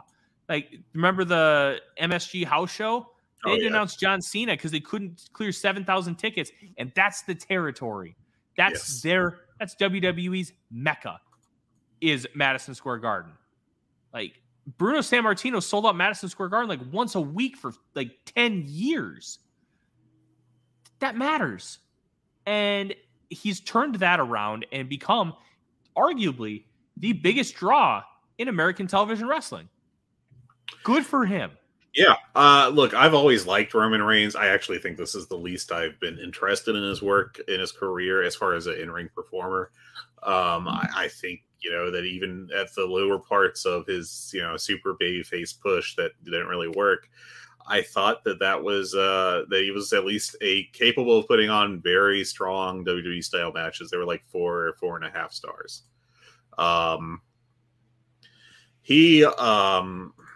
But he's still, at the center point, the fulcrum of the biggest promotion, having arguably their biggest year in 15 or so years. And that's a lot of credit to him. I do think there are arguments for other people. That's a lot of questions about that. About like who would you put forward? New Japan, I mean, you could put forward Ospreay or Okada. I don't think either really stands a chance. With Okada out of the title picture, he's obviously been like the centerpiece of the company. He's their protagonist. But I don't think that I don't know that there's good enough business from them, to do that, to make that argument really work. Ospreay is a fantastic worker, but, he hasn't really been a main eventer, consistently. He I don't even know, he's like, could be considered the number 2 guy in New Japan right now. I think the big thing with Ospreay isn't going to necessarily be his New Japan work. It's going to be his drawing power whenever he goes and wrestles in different companies. Yeah. And that's where I think you're going to make his argument, because that Copper Box show, once they announced it, Red Pro does what, like your call is like 800? So that sounds about right. I don't know the numbers offhand, but that sounds about right. We'll have to double check with our Brit Rest experts, but I think when they announced the Copper Box, the only match they announced was Shingo and Will Ospreay, and I think they sold 1,500 tickets off the jump. Yeah. Now, that's more than pretty much every other show that Rev Pro has done all year. And I think when you look at those numbers and you look at all the indies and how he's drawn at those indies compared to their other shows, I think that's where you'd be able to potentially make a case for Will Ospreay to win this award. I have not done all the research, but when you think about how many places he's wrestled and how many things he's done, that's your runner-up or potential winner. I don't disagree with you. I will say that argument will not have much traction with majority of voters, because I agree. They don't care about smaller companies. They care about companies the size of New Japan and AEW. Anything lower is not really considered. Like, I remember when some people tried to push for Chris Hero to win Thez Flair back in 2015, I think it was, during his big indie run. And that just, like, realistically did not go anywhere. What you do has to be in a major company. Otherwise, like, you'd have people making arguments for, like, Kento Miyahara, and otherwise, and, like, he'd be making real runs at the award. But All Japan's business is so small these days, it's not looked at as a major company, and that's not big enough to make the difference. Same with Dragon Gate. Like that's just not a big enough company to pierce that kind of veil of like what the majority of voters will look at. And of course Mexico is just completely ignored, except for when like Mystico got so hot he couldn't be ignored in 2006. But I think CMLL, like, you know, should be looked at. Like, they're having an absolutely fantastic year, and maybe Mystico deserves a look, or Volador Jr. for his work with Rocky Romero, or, you know, Templario, or Teton. There's a bunch of guys there. I just don't think that there's anyone strong enough yet to make that argument. And like CMLL is not doing 2006 business, and it feels like that they have to get that kind of attention from the voters. And I'll say this. Ricardo Gallegos, who co-hosts Los Lucha Jobbers on this podcast network, lives in Mexico and understands the business side of things down there more than anybody. He said that it's CMLL Friday nights are a big tourist attraction. Yeah. So it's just going to a lucha show for tourists, not necessarily that they're drawing really well. So I don't even think you could credit Atlantis Jr. or Mystico or Rocky Romero Volador Jr. for the business because of that fact. It's too messy and too much of a variable for me to be able to actually have that kind of conversation. It's not to say that they're not doing great business. They're selling out Arena Mexico every Friday night. Yeah. It's the why behind it when you're talking about the context of this award. I just don't think you can have a real conversation with anybody from CMLL. Now, I will say that I also think Mystico has been in the main eventer for their past, 4 weeks now, 5 weeks of sellouts in Arena Mexico. So, you know, they weren't selling out. Why are they sellouts? It's not because Mystico's on top. I disagree with that to some extent. Mystico. The tourists help with the business. Yeah. We'll have to talk with an actual expert, but my understanding is that the tourists make up a lot of the business, but the variation is the response from the actual CMLL fans. And it's my understanding that these past 4 sellouts have all had Mystico on top. So in that circumstance, I think that's a point in his favor. I don't know that anyone from CMLL is sticking out enough to really be worthy of the award at this point in time. But I could see someone having a massive end of the year and maybe getting into a position where you should look at them. AEW wise, I'm not even sure who to point at. Between injuries, the fact that MJF's 4 corner storyline, or 4 pillars, I should say, did not really succeed. Is it like Mox or Omega again, or Danielson? I mean, Danielson's going to be out a solid chunk of the year. Moxley's kind of played second banana to him in BCC. Omega's missed a chunk of time too. So I just don't think there's a great AEW candidate at this point in time. Again, there's half a year. We'll see how that goes, but that's kind of my read on it. Yeah, it's CML just rocks. And I'm glad that CML is good again, because pandemic hit it pretty hard. Let's talk about most outstanding. Yeah. And I think, to me, there's one real candidate. And you might as well rename the award after him. His name is Will Ospreay. Look at who he's having great matches with, how many companies he's having great matches in, and he's pulling 4.25 star matches out of a washed, effortless Kenta. I don't think there's anybody else you can argue for most outstanding than Will Ospreay. It's not just about the quality, it's also the quantity of the quality. Nobody's having as many great matches either. You could talk about Omega, who's peaked just as high. Obviously, the 2 matches with him and Will Ospreay have been 2 of the best matches ever. But the amount of them matters. Yeah. And I don't think you can give it to anyone else. I will point out that Ospreay has missed about, 2 months, 3 months of this year, which matters a lot more now than it will. It was like a month. assuming he's healthy. But and this is, of course, even so, like if you hit 11 months of how many Will Ospreay matches you get is probably going to be more than most of the candidates anyways. Right. I will say that I have completed the numbers for my cage match, who's had the best matches deal that I do every year, or at least I did last year, and I'm also bringing back this year. I will say Ospreay is not number one. I'm not going to blow my load because I want people to read the article, but just for some examples here, one guy that I think needs to be looked at is Mike Bailey, and he's a this is going to sound wrong, but he's a quantity over quality guy because his matches are all very good. Like there's notebook matches that he's had a lot of this year. That's a weird sentence structure, me. But he's having a great year. But here's just to give you the idea of what we're looking at. This is through June, so the G1 doesn't count or anything.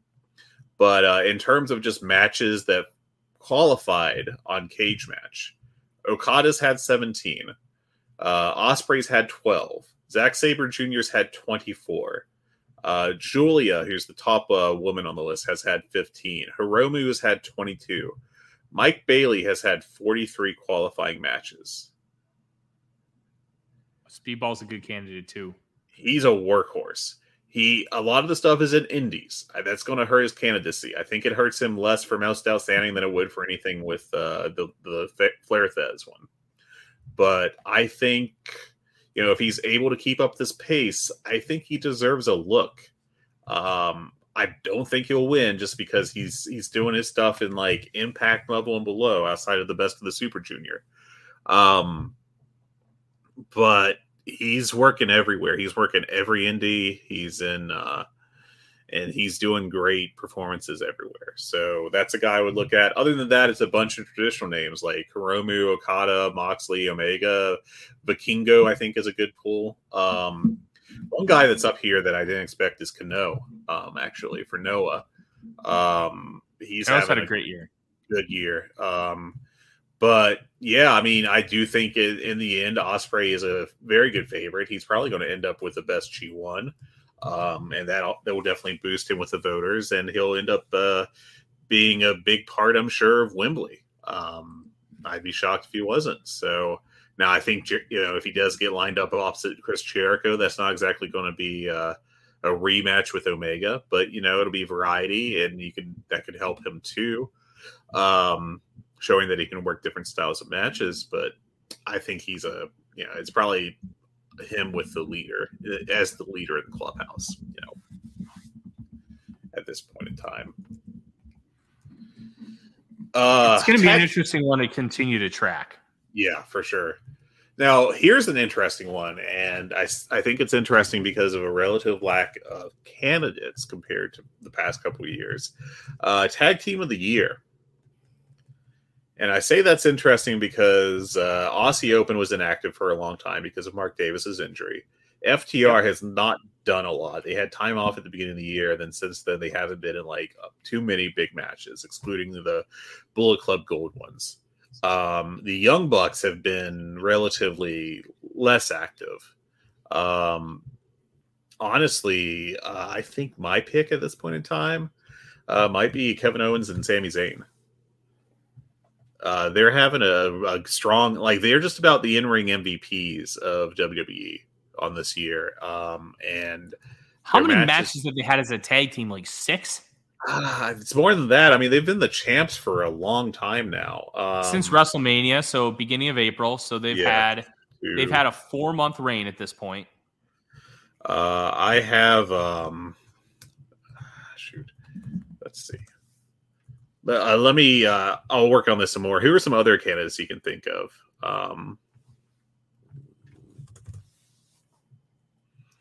And with them, it's more just the fact that they've been heavily pushed and featured regularly, rather than necessarily them being an all-time candidacy.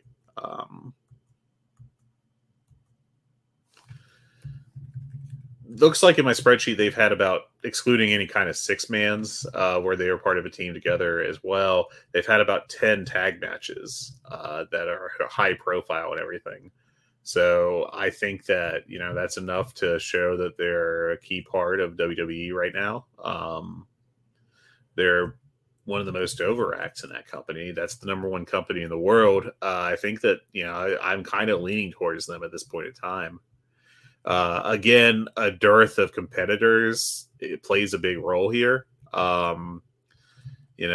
think I've loved the Young Bucks work, but they are lower on my cage match study than what I would personally have them as. So if I'm trying to project here, I don't know, they'll finish well. And, the Usos are also going to be a candidate because of their role in the Bloodline storyline. But I don't know if they're really doing regular enough high level work to get that. FTR or someone else Aussie Open could heat up with a strong end of the year. But at this point in time, I would guess if voting was held today that it might go to Owens and Zayn. What about Bishamon? They're solid. They're a good candidate. Let me look where I got them here. Look at the match against Okada and Tanahashi from the anniversary. Oh, no, that show. was a fantastic match. But I will tell you that neither Goto or Yoshihashi is in my cage match top 50. For tag teams? For just general workers. Now, if they're for the individuals. But that includes tag matches and stuff, too. So. Yeah, but if we're like... I don't want to discredit your work, but I think if you're talking about a tag team award, it should just be based on tag matches. So I'm not super concerned that they're not in the top 50 when you include singles matches. Goto is, I wouldn't say he's washed, but he's not what he once was. And it's Yoshihashi.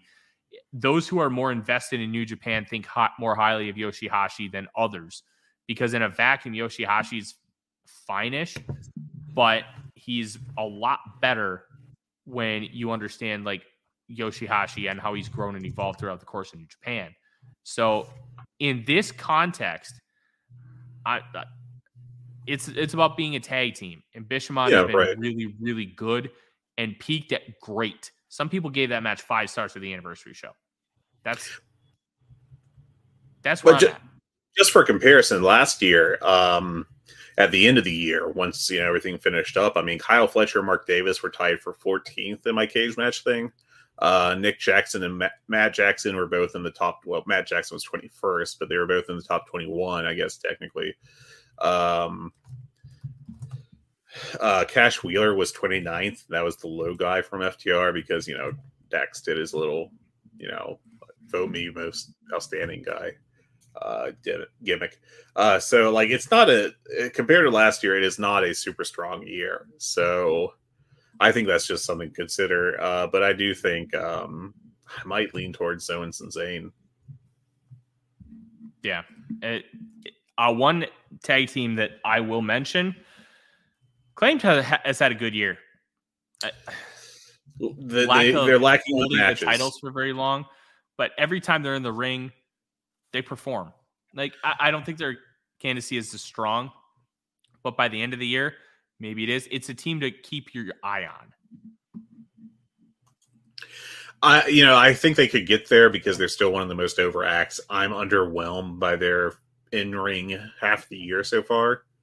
I just don't think it's at that level. But if they got a heavy push and were featured regularly, they could get there. I just wouldn't bet on it, I think. It seems like they're kind of moving in a different direction, if I were to guess. Best on interviews. Reigns is going to be a strong candidate because of the bloodline. It's not for me, but, MJF as the world champion for the first half of the year, and as someone that heavily relies on his mic work. I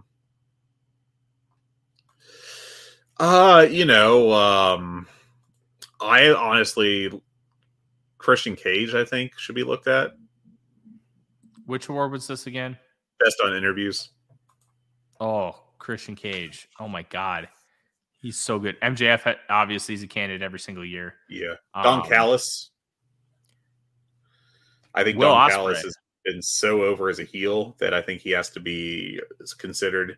Ospreay is a strong one. Zack Sabre Jr. with his promo skills is a strong one. If they do more with Jay White, I could see him climbing up that. I don't think he's a top contender at this point in time because half of his AEW run was like promo lists for some reason. John Moxley? Moxley's a strong one. Danielson. I think a lot of AEW guys could be contenders. I would probably pick Don Callis, I think. I don't just as much of a heel as he was. He's still super over as a heel, but I mean, the last time that he just came out to do a on-screen promo and could not be heard, essentially. I mean, he's just fantastic. Next one is promotion of the year. AEW has won the last 3 years. I don't think they're the leader right now. It's my take. I actually think that you could make argument. I think it's kind of a toss-up. I think there's a big four of AEW, New Japan, WWE, and CMLL. I think those guys all have to be looked at as strong contenders. You could probably make an argument for Stardom, but I don't think there's like an obvious pick here at this point in time. Yeah, there really isn't an obvious pick. I mean, WWE's business is way up. They're the number one company in the world, so those are strong things in their favor. AEW, despite some cold spots, is still week to week generally a great promotion. New Japan has felt like New Japan for the first time since the pandemic, and CMLL is just like doing great business, regardless of tourists or not. Yeah. I mean, they've always had the tourist business, at least for the past several years. So, to me, it just feels different right now. It feels like they're actually hot, and that should be looked at that way. I 100% agree. Who would you pick of those four? I honestly, I don't know. I think I might lean New Japan, personally. But if I had to pick a winner, I would guess WWE. I can't pick WWE because no matter how good the business has been and how over the top of the card is, most of the rest of it stinks. It's bad. Yeah, you've got to sift through a lot of crap. You really do. New Japan has had a lot of great work. Business has picked up a little bit, but it's still not great. But the in-ring work is probably the best of any company out there right now. AEW's got a really good shot still, too, because the business has been good. I think Wembley's going to be a massive feather in their cap, especially if it does well at the box office and the card ends up being really good and delivers. Right now, Wembley's already a major success. If no fans show up and the wrestling stinks. Why? $9 million, baby. Right. $9 million. That matters. You combine all of those factors, it'd be hard for me not to give it to AEW. But the nice part is we have 5 more months to figure it out. Yeah. But I do think it's quite wide open right now. Yes. I mean, WWE's probably leading, I would guess, among the voters, but I don't think I would vote for them just by personal preference. But I think a lot can happen, and it'll be interesting to see. Based on the top of what WWE is, yeah, absolutely. Yeah. But there's so much junk that it levels it out too much where I don't think there'll be a great candidate. I think that's our personal view. I think if I were to guess what the voters will do, though, I think right now, if they were to vote right now, it'd be WWE. I think they'd end up winning of those 4. Okay. Best weekly TV show. Dynamite. Would you vote Dynamite or Collision? I mean, Dynamite. I know Collision just started, but Dynamite. Okay, Dynamite. Okay, cool. All right. I don't think Collision is going to have enough to really warrant any true votes. It's going to have 6 months. I don't think that's enough to give it a real fair shake in a conversation like this when everything else is going to have 12. I couldn't do it. SmackDown is going to get votes because of the Bloodline stuff. SmackDown's a contender here. If we're talking about the Bloodline and WWE being as good as it is from a business perspective, SmackDown's ratings are up significantly. A couple weeks ago, they did 2.5 million viewers, and they hadn't touched 2.5 million except for, I think it was like Christmas. Yeah. And they had the Viking Saints lead-in game in 2020 from that.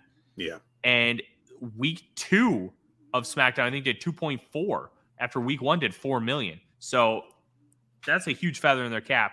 That's They an just had their organic biggest, number. and they just had their biggest FS1 number ever. Which, I mean, granted, is not as big of as a Fox number, but the point is, like, it shows that they're the hottest they've ever been. It's a very impressive number for FS1. I think it was like 1.25 million.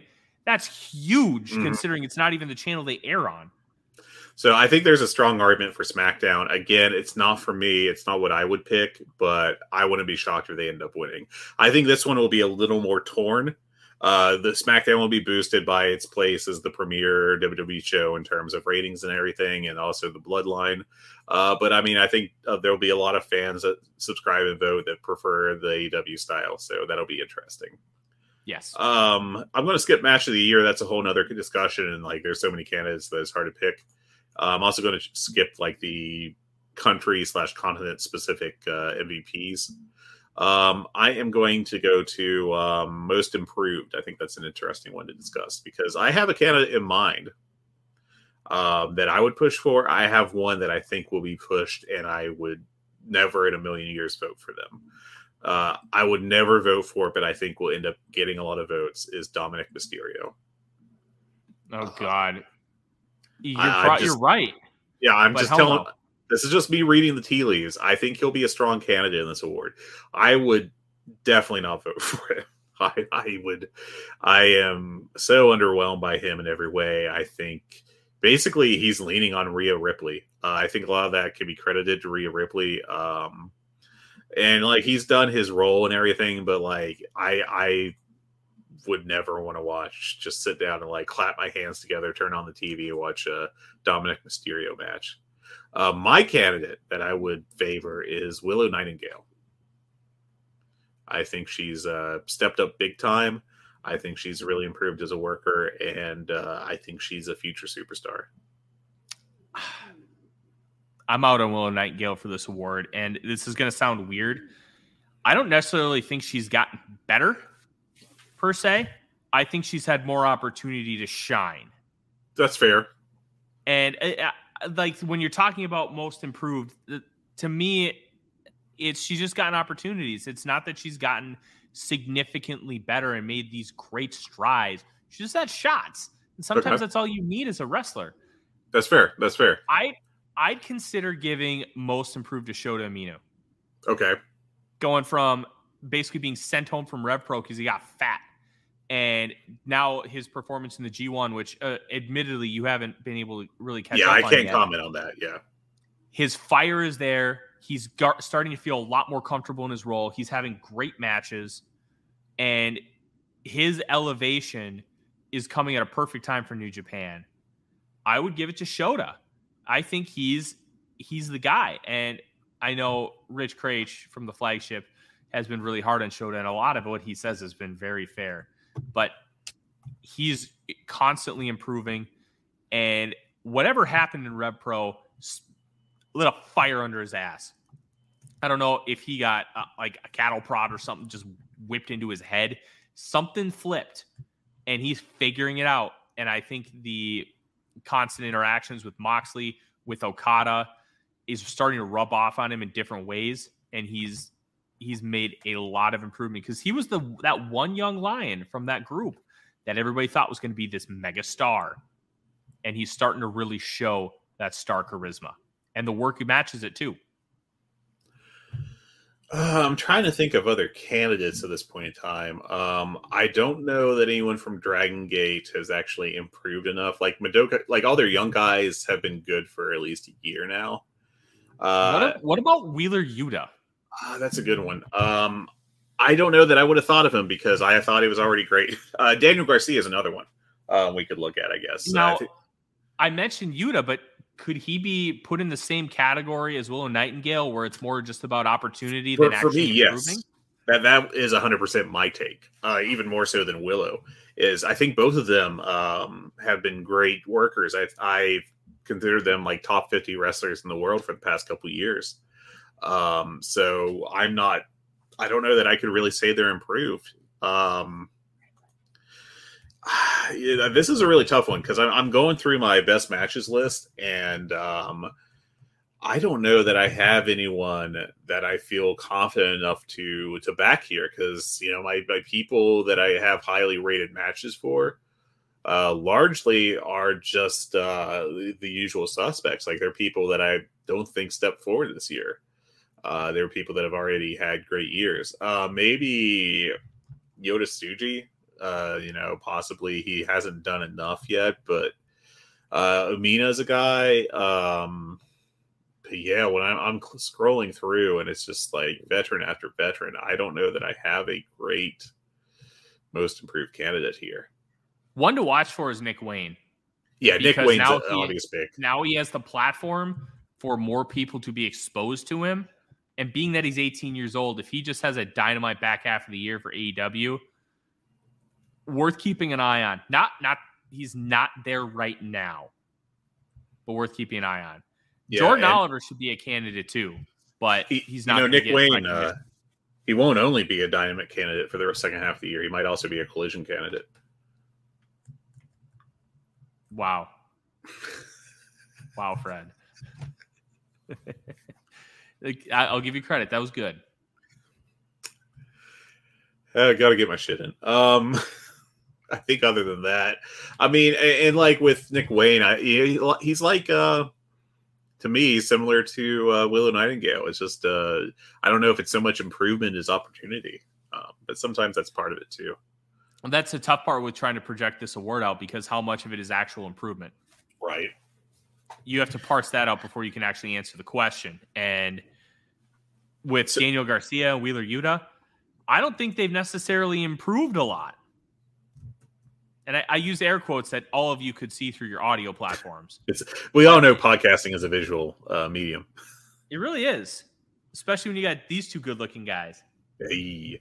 Okay, I'm going to run through. Let's do like a couple more from the B category ones. Perfect. We're running on 2 hours, so we should. Yeah, we should wrap it up here.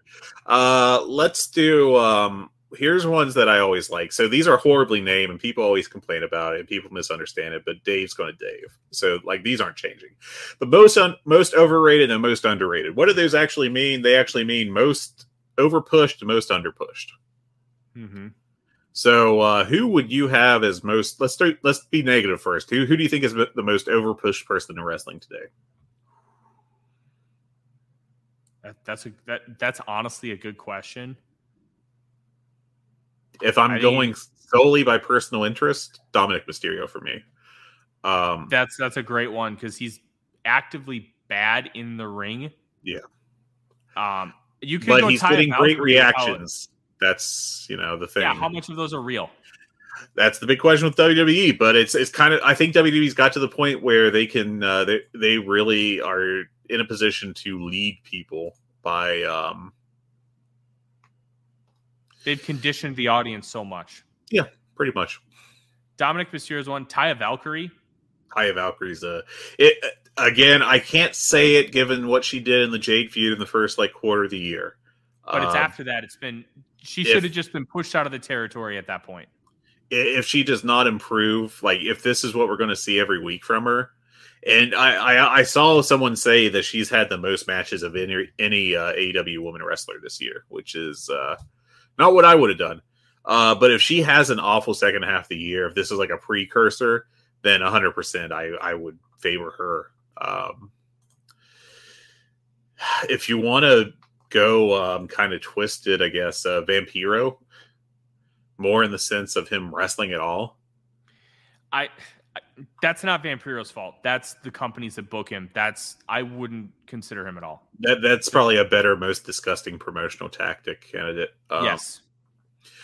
Triple A, I can't think. I mean, other than other old guys that they've been bringing in, like Cibernetico, and it's only for a couple matches with him. The guys that work regularly there are all usually pretty good. Even though the promotion is shit. I can't think of another good candidate right now. Maybe Great Buddha, but really that's more of a 2022 thing, and at least he was drawing. So then we'll flip it around, unless you got anyone else you want to mention here. Well, I think when you have these conversations, I think somebody's going to mention Saraya, but she herself really hasn't been pushed. She's a part of the pushed act, but the real push is going to Toni Storm. Yeah. So I don't think she's early really on consider her. in her AEW run, you could make that argument, but now I think you're 100% right. I can't Most think of anyone. underpushed. Yeah, Oh, most this is going to underpushed. be fun. You could pretty much go half of the WWE roster is the Yeah. most underpushed, but in reality, like it's honestly a really good question. You could talk about Kento Miyahara. I mean, I don't think no, you can't include him because he's the guy for All Japan. Even though he's like the tag champion now, that's more of a shift of pace, I think, than anything. I don't think he's been demoted in All Japan now. Okay, I'm also not going to call myself an All Japan expert. He's not having like he just had the great match with Nakajima. Right. Outside of that, like just within the context of his own company, he feels underpushed. And I know Anzai and Aoyagi have really been pushed hard. Yeah, they're trying to and help establish build the next Aoyagi in generation. particular. But I wouldn't. I don't think he qualifies. He's still like a centerpiece of the promotion. I'm going to drop a name here. I guess it's really a tag team name. The Lucha Bros. My argument being that, after the Death Triangle Elite series ended, they just fell into Ring of Honor, and that's like a black hole. I mean, granted, they were the tag champs there and everything, but still, it's a super cold Ring of Honor company when they could have been featured on AEW TV. I think that's a obvious demotion. I don't even know if it's just a necessarily cycle. know that it was a demotion. It feels just like a cycle thing and giving them a break. It felt more of like a working vacation than anything, but I understand where you're coming from. If it was me, I'd have Rey Fenix like constantly hovering around the main event scene. Like I'm just that big on him as a worker. You could argue that it's not that for him, so I get it. But I don't know. That's a guy that I always think about with his award when it comes to non-WWE people. I'd consider Taichi. Taichi, I'm shocked. I would have him as the leader of Five Guys over Sonata. And I know he's kind of like the mouthpiece for them, if I'm not mistaken. But still, I don't know. I think he's a candidate this year, just from the New Japan I have been able to watch. So he's been so great. good. Remember when he was like actively bad in 2018? Around he wasn't then. actively bad. It was very heavy Suzuki-gun tactics. Well, I didn't think he was bad. He not could working hard. Yeah, but a switch flipped. Taichi has slowly become a top worker in the world. Yeah, he's really great. I can't think of any other strong candidates other than like Miro. I mean, what? I'm sorry, Miro. Does that count? I think that's really him, like kind of turning stuff down. Self-inflicted. Yeah, but I can't count that to me. I mean, people could argue that, and I get it. You could argue, well, they should have just been like, "Hey, you're a main eventer. We're going to treat you like that." But I can't go with that. It just feels like too much of, "Hey, here's a mid-card thing for you." It's like, nah, I'm good. So, nah, I can't vote. I can't vote for Miro. Let's do one more thing. Because I want to get my shit in here, as I do like to do. Worst promotion of the year? Is there? It's got to be AAA, right? Because you can't vote for WWE; they're too hot. Again, even if we don't like the basis of it, it's too hot. I think for that spot. AEW has been good. New Japan's been good. CMLL is successful. CMLL is doing very well right now. Impact solid. GCW. IWA Mid-South because of all the stuff with Ian Rotten? I mean, that I don't even think makes enough news. Like, yeah, in 2005 or whatever, sure. But, 2023, like, what are they? Maybe the 20th biggest promotion in the world, if that. Like, it feels like there's lots of indies that are way more important to him. Someone could vote for XPW because they're just edgelord shit and not particularly good edgelord shit. But, like, I feel like that's really, like, I've got an axe to grind more than anything. Yeah. I think it's AAA. I think it's got to be AAA. It's just atrocious. Production, booking, storylines are just dumb as hell. People they push are just odd choices. Cameramen attack Don Callis because they don't know what's going on. Yeah, that was actually a security guard, really. But still, I thought it was a cameraman. That we transitioned from initial reporting, it's a fan, to it's a cameraman, to I think the reporting from Lucha, from Cubs fan, Lucha blog, is that it was a cameraman, or I'm sorry, a security guy. I misspoke there. But yeah, this is those are the awards. I think we did a pretty good preview of it, and I think we can end it there. Yeah, I absolutely agree. This is a very interesting process to kind of look at the Wrestling Observer Awards, and we're going to keep tabs on it throughout the rest of the year. And then once award season comes up, we'll give a full preview and review of what happened. And in the meantime, thank you very much for listening. If you are listening on the Voice of Wrestling podcast feed, thank you. Please consider subscribing to our solo feed, The Good, the Bad, and the Hungee, to help us continue growing. We want to not just be number one in the country of Turkey. We want to be number one in every country in the world. That's a lofty goal, but we are here for the long haul. You can follow me on Twitter at @TheRealForno. You can follow both of us on Blue Sky by searching our names. And you can follow the show on Twitter at Good Bad Hungee. I am Tyler Fornes. You can find all of my NFL and Minnesota Vikings content on USA Today's Vikings Wire and the Vikings First and Skull YouTube channel. And you can sign up for Fred's Patreon, where, as you heard him talk about, there should be content coming up talking about cage match data and the Wrestling Observer Awards. Thank you very much for listening today during our episode post Blood and Guts. Have yourself a wonderful night, and we will talk to you next time. Take care, everyone. Hi, my name is Tyler Fornes, and I am the co-host of The Good, the Bad, and the Hungee here on the Voice of Wrestling Podcasting Network. Every week, my co-host Fred Moreland and I discuss all the happenings of All Elite Wrestling and everything going on in the universe of Tony Khan.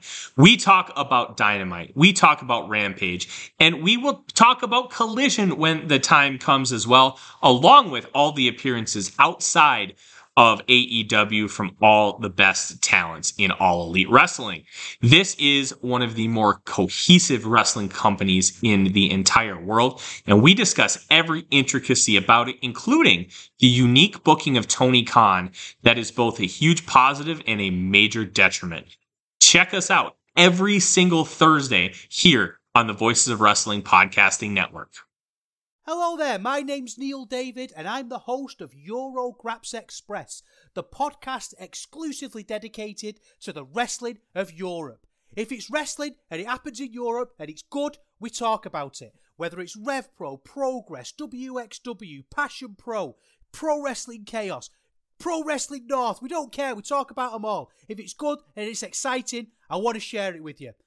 We're on the Voices of Wrestling Podcasting Network. Check us out on the feed. Check us out on Twitter at EuroGrapsEXP.